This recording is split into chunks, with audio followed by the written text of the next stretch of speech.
Kamara, target na maipasa ang ilang priority bills ng Legislative Executive Development Advisory Council o LEDAC bago ito mag-adjourn sa susunod na linggo. Ang update sa mga mahalagang panukalang batas, alamin sa sentro ng balita ni Vel Custodio. Nananatiling nakatutok ang Kamara sa pagpapapasa ng panukalang batas na may direktang epekto sa transparency, proteksyon sa mga bata, kapakanan ng publiko, digital accountability at pag-unlad ng ekonomiya.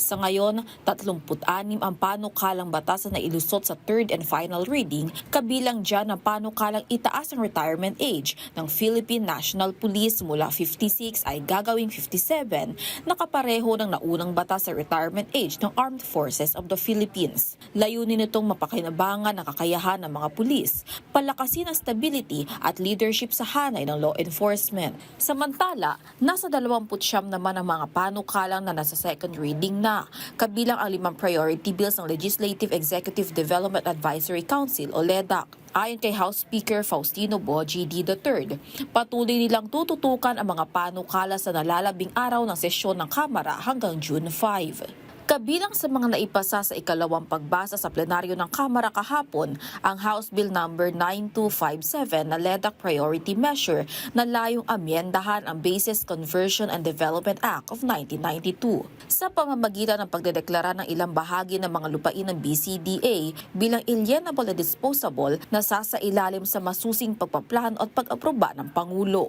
Sa ilalim ng panukala, bubuksan para sa development ang 10% ng kabuuang lupain sa mga economic zone na pinamamahalaan ng BCDA. Tinutugunan ng panukala ang matagal ng limitasyon sa kakulangan ng leasehold framework sa mga lugar ng BCDA, kung saan marami pa ring manggagawa ang nakatira malayo sa kanilang pinagtatrabahuan dahil sa kakulangan sa abot kayang pabahay. Aprobado na rin sa ikalawang pagbasa ang Digital Media Anti-False Information Act na nagpapataw ng 6 hanggang 12 araw na pagkakakulong na may hanggang 2 milyong pisong multa laban sa mga nagpapakalat na maling impormasyon online na maaaring magdulot ng pinsala sa publiko o banta sa national security.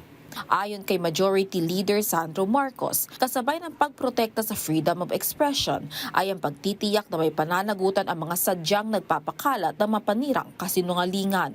Vel Custodio para sa Pambansang TV sa Bagong Pilipinas.